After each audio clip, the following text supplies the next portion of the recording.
For me, once I was introduced pain medication, my disease became full-blown almost immediately. Within a year of having been prescribed medication, I was in my first treatment center. Welcome to this week's edition of Recovery Happens. My name is Alex France, and this week we will be sitting down with Jamie as she offers hope to encourage recovery. Growing up before drugs, I wanted to be Indiana Jones.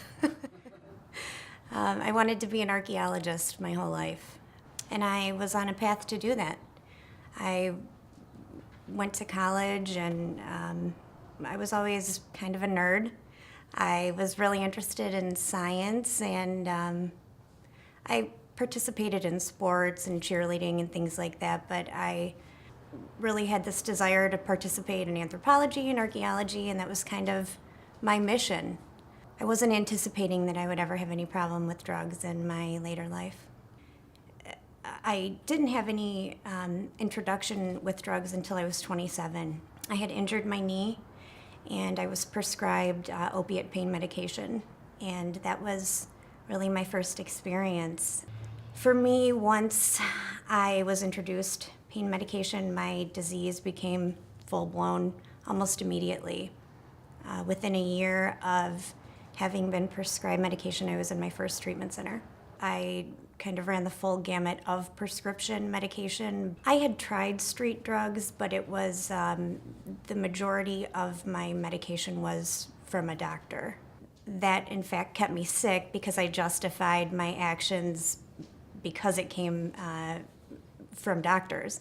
I had this pre-existing condition that qualified me for pain management, and that kept me sicker longer because I used that as an excuse. I was in active addiction for 5 years. All of my job in archaeology, I had given up everything that I had loved. I was to a point where I knew for me, had reached the crossroads where it was essentially get better or die. I was convinced that I was going to die addicted to prescription medication. I became suicidally depressed, and unfortunately, I made an extremely serious suicide attempt. And that was the thing that really sparked me to actually seek the help that I needed. I have the most amazing mother who had been doing a lot of extensive research, and that led me to come out here to Port Huron.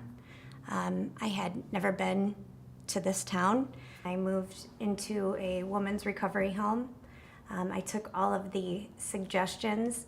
I got involved in a 12-step, a few 12-step mutual aid support groups. I got a sponsor. I started to see these miracles happen in my life.